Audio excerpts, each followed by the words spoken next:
Hello friends, आपका स्वागत है हमारे यूट्यूब चैनल स्टडी 26 पर। आज की वीडियो के माध्यम से हम लोग देखेंगे जिन बच्चों ने सेकंड सेमेस्टर में personality development and communication skill को लिया है, तो उसी में देखिएगा सेलिंग स्किल आपको पढ़ना है। ठीक है, तो आखिर सेलिंग स्किल होता क्या है, इसको पूरा डिटेल हम लोग देख लेंगे।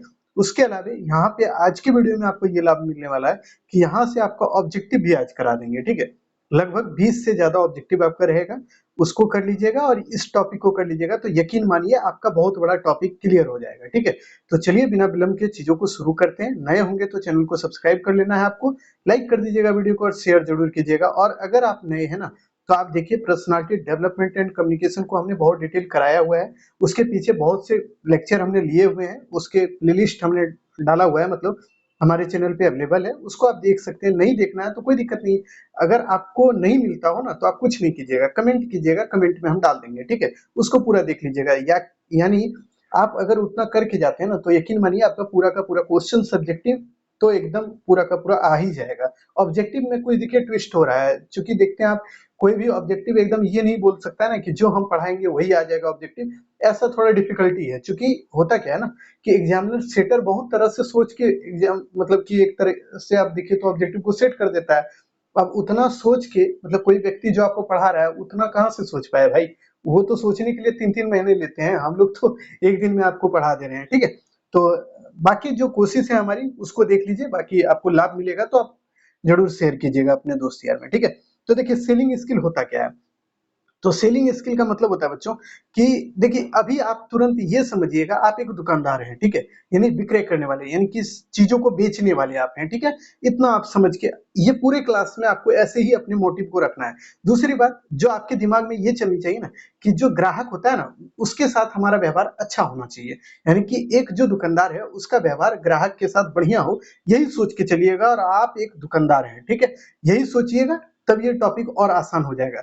तो देखिए सेलिंग स्किल यानी विक्रय कौशल होता है, यानी कि बेचने की शैली, जिसको बोलते हैं ना बेचने की, सामान को बेचने की कला, यही आपको पढ़ना है बेसिक रूप से। ठीक है, बिक्री कौशल में ग्राहकों से जुड़े उसकी आवश्यकताओं को पूरा करने, और उसके बाद देखिए उसको पूरा करने के लिए पारस्परिक जो है ना कौशल, सहानुभूति, अनुनय और रचनात्मकता के संयोजन की आवश्यकता होती है। यानी कि ये कह रहा है कि सेलिंग स्किल में क्या होता है ना, कि जो ग्राहक को आप चीजें बेच रहे हैं ना, उससे आपको पहले जुड़ना होगा, यानी कि उससे अपना एक संबंध अच्छा बनाना होगा। ठीक है, डेवलप कीजिए अच्छा संबंध, उसके बाद चीजों को आप बेचिएगा, तो उसमें जरूरी है कि आपको उसके प्रति सहानुभूति हो। किसके प्रति? ग्राहकों के प्रति। यानी विक्रय कौशल का एक महत्वपूर्ण रूल ये है ना कि आपके अंदर एक सहानुभूति वाला भाव हो। ठीक है, जिससे जिसको आप सामान बेच रहे हैं वो आपसे जुड़े, तो उसको आप एकदम आसानी से अपने में कनेक्ट करके उसको चीजों को बेच सकें। ठीक है, ये आपके अंदर भाव होना चाहिए। अनुनय यानी कि उनकी बातों को सुनने का भी आप में भाव होना चाहिए। उसके बाद देखिए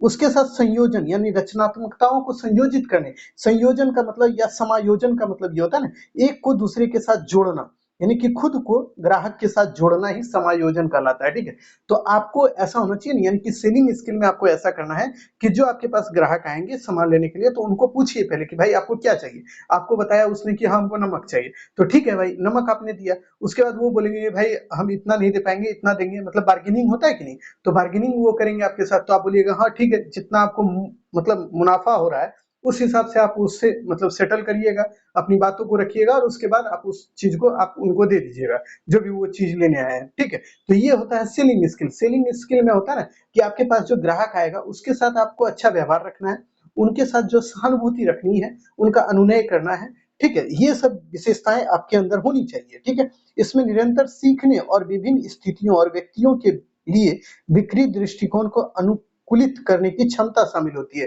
यानी कि सेलिंग स्किल में एक बात ये भी होता है ना कि आप कोई भी चीज को सीखते रहिए, यानी रेगुलर आप जब बेचिएगा सामान को, तो आपको भी बहुत चीजें अनुभव होगी ना, अनुभव होगा तो अनुभव से आप सीखिए और उसको आप यूज कीजिए अपने सेलिंग स्किल को इनबिल्ट करने या बढ़िया करने में। ठीक है, तो यही चीज होता है सेलिंग स्किल। बेसिक चीज आपको बता दिए। अब देखिए इसके मेन मेन टॉपिक को समझते हुए चलिएगा। बिक्री कौशल दूसरों को उत्पादन या सेवाओं खरीदने के लिए राजी करने के लिए आवश्यक होता है। यानी कि ये जो बिक्री कौशल होता है ना, ये कोई भी व्यक्ति है उसकी जो आवश्यकताएं हैं, उसकी जो सेवाएं हैं, उसको राजी करने के लिए ये चीजें दी जाती है। ठीक है, इसके बाद देखिए बिक्री कौशल में यह आवश्यक है, यानी कि बिक्री कौशल के अंतर्गत क्या क्या जरूरी चीजें हैं जिसको ध्यान में रखना चाहिए एक सेलर्स को। यानी कि मान लीजिए आप जो सेलर्स हैं, आप सामान को बेचने वाले हैं, तो आपको क्या क्या इसमें ध्यान में रखना चाहिए अपने सामान को बेचते समय।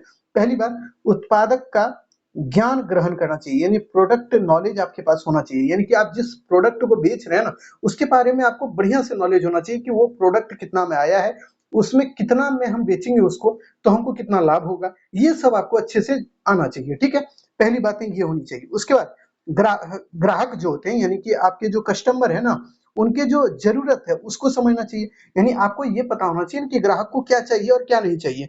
अगर ग्राहक ने आपसे कुछ और सामान मांगा और आप कुछ और दे दीजिएगा, तो इससे क्या होगा, आपकी जो सेलिंग स्किल है वो बढ़िया नहीं है। इसका मतलब आपसे आटा मांगा कोई और आप नमक निकाल के दे दीजिए, तो ये तो अच्छी बात है नहीं। इसलिए ग्राहक की जो जरूरतें हैं उसके हिसाब से आप चीजों को बेचिए, ये होती है दूसरी बात। तीसरी है ग्राहकों के संबंध, मतलब ग्राहकों से अच्छा संबंध बनाना। उसके बाद देखिए वो संबंध कैसा हो, दीर्घकालिक, यानी कि लॉन्ग टर्म के लिए संबंध हो, यानी उसका रिलेशन हो। ठीक है, यानी कि आप जो ग्राहकों से संबंध बनाइए वो लॉन्ग टर्म के लिए बनाइए, ऐसा नहीं कि शॉर्ट टर्म के लिए बनाइए। यानी कि कोई भी आप दुकानदार को देखिएगा, आप शुरू में जाइएगा कोई दुकानदार के पास, आप बढ़िया सामान लिए ना, मतलब अच्छा खासा 500-600 का ले लिए, तो लेने के बाद देखिएगा वो बोलेगा भैया फिर आइएगा, यानी वो आपको फिर से बुला रहा है। क्यों? तो उसको आपसे लाभ है। उसके बाद क्या है कि उसका संबंध भी आपसे अच्छा संबंध हो जाएगा, तो आप धीरे धीरे उसके रेगुलर कस्टमर हो जाइएगा, तो यानी वो अधिक दिनों तक आपसे लाभ कमा पाएगा। तो यानी कि वो दीर्घकालीन संबंध उसको बनाना होता है, यानी कि सेलर्स की ये आवश्यकता होती है कि वो लोगों से अपना दीर्घकालीन संबंध अच्छा करे, इनबिल्ट करे। ठीक है, इसको भी ध्यान रखना है। आपत्तियों को संभालना या सुनना, ऐसे भी कर सकते हैं, यानी कि आपत्तियों को संभालना उसके अंतर्गत यह भी आता है। यानी कि जो सेलर्स है उसको ये भी गुण होना चाहिए उसके अंदर कि कोई भी तरह का आपत्ति आपके जो, मतलब मान लीजिए कस्टमर है उनके बीच में है, तो उसको भी आप सुनिए और उसको भी संभालने का प्रयास कीजिए। मान लीजिए आपसे कोई दाल लेके गया और दाल में किसी तरह की दिक्कतें हैं, वो आपके पास आएगा और आपको बोलेगा कि भाई आपसे दाल हम लिए, आप अच्छा नहीं दिए। तो उनको सुनना होगा और उसको संभालना भी होगा कि उसको क्रिटिकल जो सिचुएशन है उसको हैंडल करने का भी आप में गुण होना चाहिए। तो यही सब होता है सेलर्स का एक गुण, यानी बिक्री कौशल के जो महत्व है या इसके जो इंपॉर्टेंस है उसको हमने बता दिया। ठीक है, अब देखिए इसके कुछ और भी फीचर्स हैं, उसको भी देख लेते हैं हम लोग। वो क्या है, बिक्री कौशल के अंतर्गत शारीरिक भाषा का महत्वपूर्ण स्थान होता है। यानी कि देखिए आप जब कोई भी चीज को बेचिएगा ना, तो आपके अंदर ये गुण होना चाहिए ना कि आपका शारीरिक यानी बॉडी लैंग्वेज ठीक ठाक होना चाहिए। अगर बॉडी लैंग्वेज आपका ठीक नहीं होगा ना, तो कस्टमर आपके पास नहीं आएंगे घूम के। अगर मान लीजिए आपसे आटा मांगा जाए और आटा देते हुए आपका बॉडी लैंग्वेज ऐसा हो, ढुलमुल हो, कि मतलब आपको भी कंफ्यूजन हो कि भाई हम आटा दे रहे हैं कि क्या दे रहे हैं, चीनी दे रहे हैं, आप ही को ना पता हो, चीनी और आटा में आप फर्क ही नहीं करना जाने, तो क्या होगा, जो आपके पास सामान लेने आएगा वो फिर से दूसरी बार नहीं आएगा।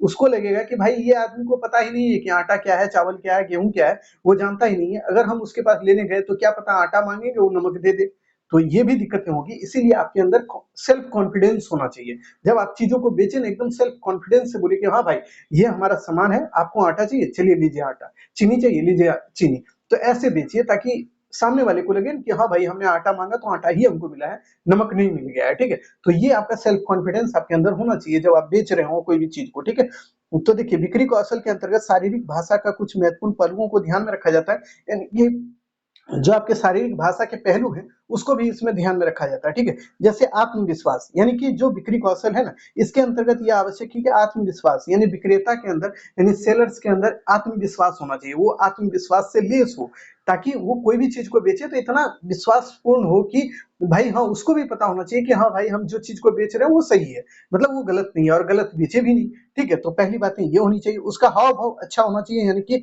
कैसा होना चाहिए हाव भाव, तो वो पॉजिटिव एटीट्यूड का हो, यानी कि एक तरह से कहिए तो आप अच्छे विचार का हो, अच्छा होना चाहिए। ऐसा नहीं है कि आपसे हमने आटा मांगा और आपके पास होते हुए आप बोल रहे कि नहीं नहीं हमारे पास नहीं है, जाओ तुम।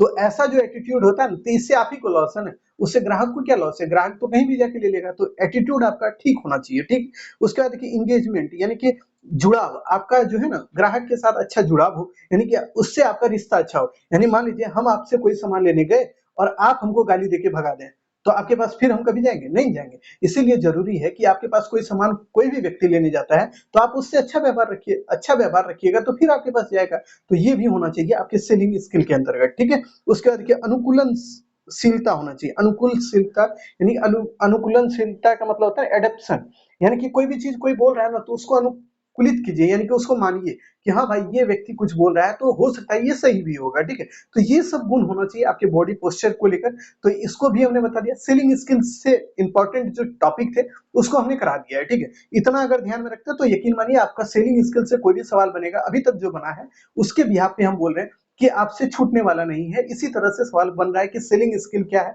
उसके ऊपर टिप्पणी करने के लिए पूछ दे रहा है, तो इतना लिख दीजिएगा, बात खत्म हो गया। अब चलिए ऑब्जेक्टिव को भी देख लीजिए। कुछ ऑब्जेक्टिव हमने लाया है आपके लिए ताकि आपका एग्जाम है तो आपका ऑब्जेक्टिव भी कंप्लीट होता जाए, ठीक है। तो देख लेते हैं पहले कि हमारे पास कुछ इसके नोट्स हैं क्या, देखते हैं, रुकिए। चलिए अब इसको देखते हैं कि गैर मौखिक संप्रेषण में शामिल होते हैं, यानी कि ये बोल रहा है कि जो नॉन वर्बल कम्युनिकेशन है उसमें कौन कौन सी चीजें शामिल होती है, यही बोल रहा है, ठीक है। आपको दोनों ध्यान में रखना है, वर्बल और नॉन वर्बल कम्युनिकेशन, ठीक है। तो नॉन वर्बल कम्युनिकेशन के अंतर्गत देखिए भाई, भाषण देना ये वर्बल कम्युनिकेशन का पार्ट है, टेलीफोन पर बातचीत करना यह भी वर्बल कम्युनिकेशन का पार्ट है, गाना गाना जो कि लोग गाना गाते हैं ना, तो यह भी वर्बल कम्युनिकेशन का पार्ट है, मतलब कि हाथ मिलाना जो है ये नॉन वर्बल कम्युनिकेशन का पार्ट है, ठीक है।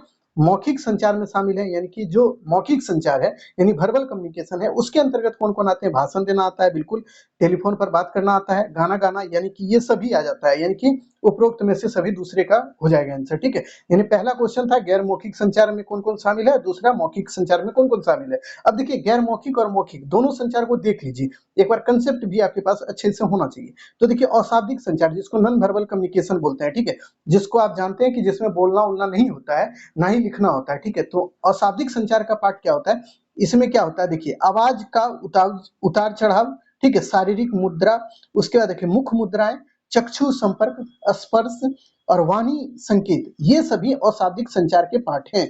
ये देखिए एकदम किताब का हम ला दिए हैं ताकि आपको एकदम कोई कंफ्यूजन नहीं हो, ठीक है।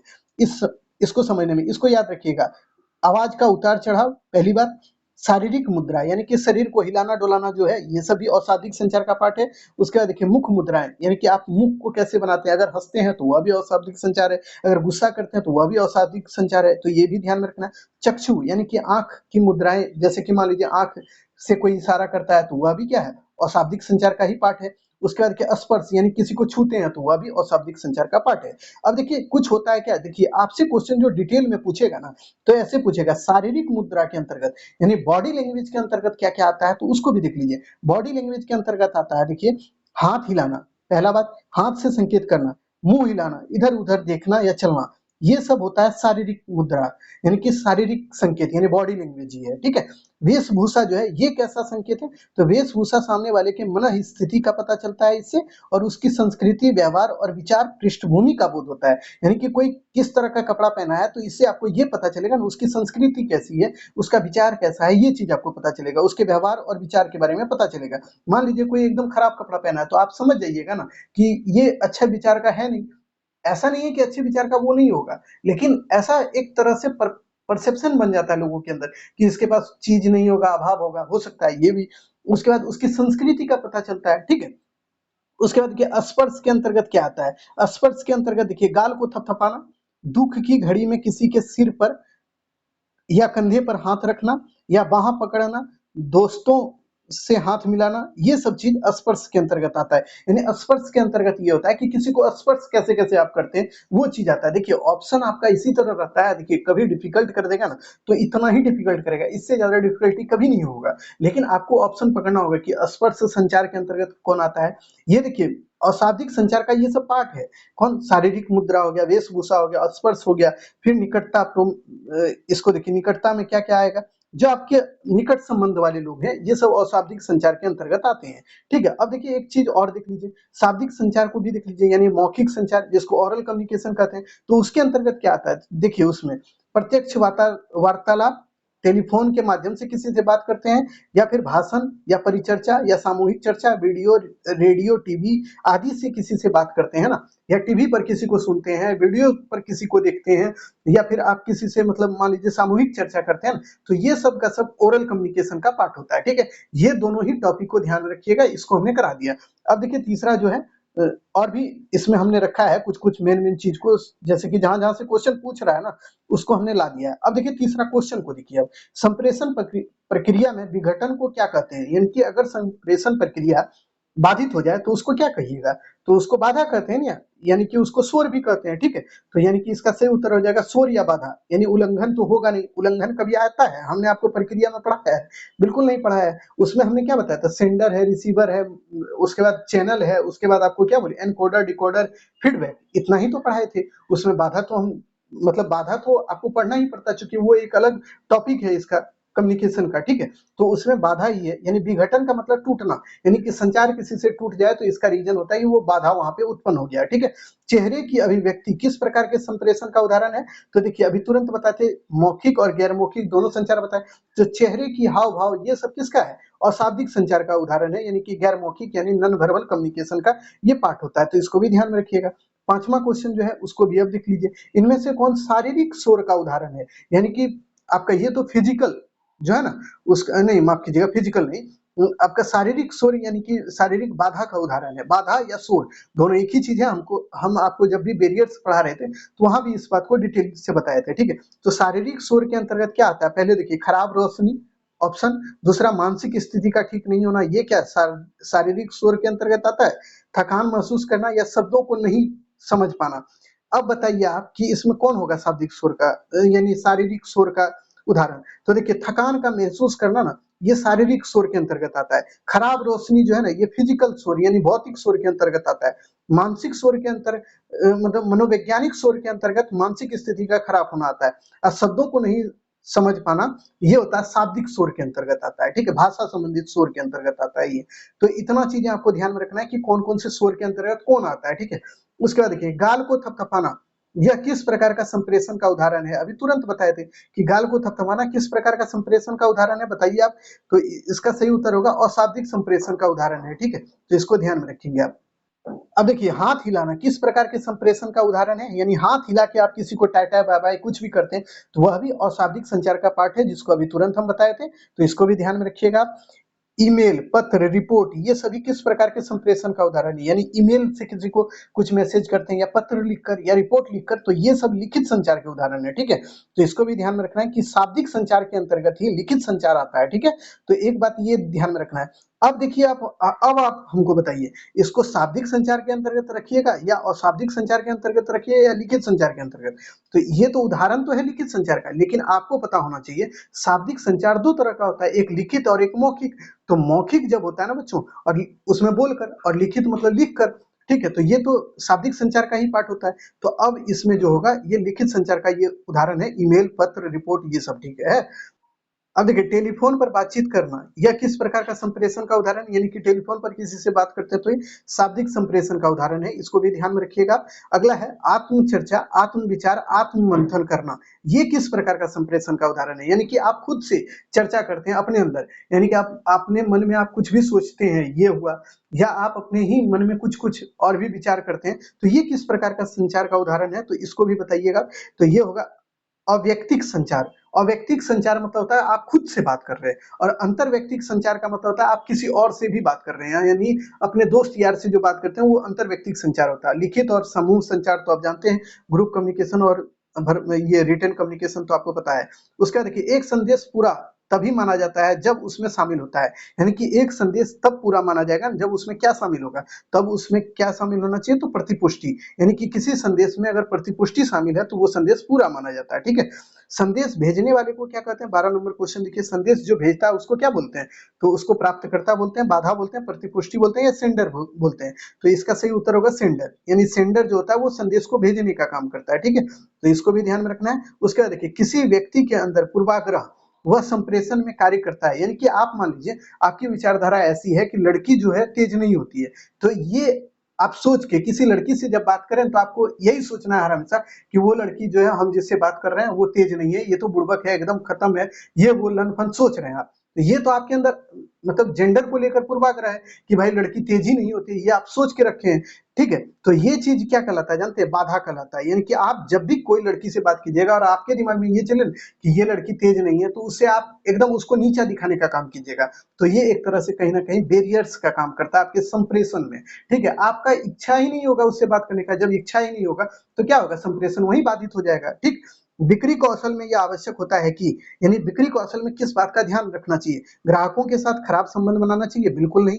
बिक्री कौशल में अभी तुरंत बताया, यानी सेलिंग कौशल में आपको अच्छा संबंध बनाना चाहिए। किससे? ग्राहकों से। ग्राहकों के बातों को अनसुना करना चाहिए? बिल्कुल नहीं। ग्राहकों के बातों को भी एडप्ट करना चाहिए, जो कि अनुकूलन करने का हमने अभी बताया था आपको, ठीक है। ग्राहकों से दूरी बनाकर रखना चाहिए? बिल्कुल नहीं। अगर ग्राहकों से दूरी बनाइएगा तो आपके पास लेने कौन आएगा? तो यानी सीधा मतलब है इसका ऑप्शन डी सही हो जाएगा। ग्राहकों के साथ अच्छा संबंध बनाकर रखना ही बिक्री कौशल का एक महत्वपूर्ण पार्ट होता है, ठीक है। इसको भी ध्यान में रखिएगा। अगला क्वेश्चन है, निम्न में से कौन उन कारकों को संदर्भित करता है जो संचार को बाधित करता है? यानी संचार को बाधित करने वाला वो कौन सा कारक है? तो वो इसमें देखिए प्रतिपुष्टि है, संप्रेषण है, माध्यम है या फिर शोर। तो सही उत्तर हो जाएगा शोर। शोर जो है, नॉइस जो है, ये संप्रेषण को बाधित करने का काम करता है, ठीक है। संदेश ग्रहण करने वाले को कहते हैं, यानी कि जो संदेश को ग्रहण करता है उसको क्या बोलते हैं? देखिए सेंडर होता है भेजने वाला, और जो रिसीवर होता है वो संदेश को ग्रहण करने वाला होता है, ठीक है। तो रिसीवर बोलते हैं उसको, ठीक। इसको भी ध्यान में रखिएगा। अगला प्रश्न देख लीजिए। अगला प्रश्न आपके लिए क्या है? अगला ये, हाँ, पर्यावरणीय बाधा किस प्रकार का शोर है? यानी कि पर्यावरणीय बाधा जो होता है वो किस तरह के शोर का उदाहरण है? तो ये देखिए भौतिक शोर का उदाहरण है, ठीक है। यानी कि फिजिकल जो नॉइस है, यानी कि बैरियर्स है, उसके उदाहरण है ये, ठीक है। कृषि, माफ कीजिएगा, कृषि तो ये नहीं होना चाहिए।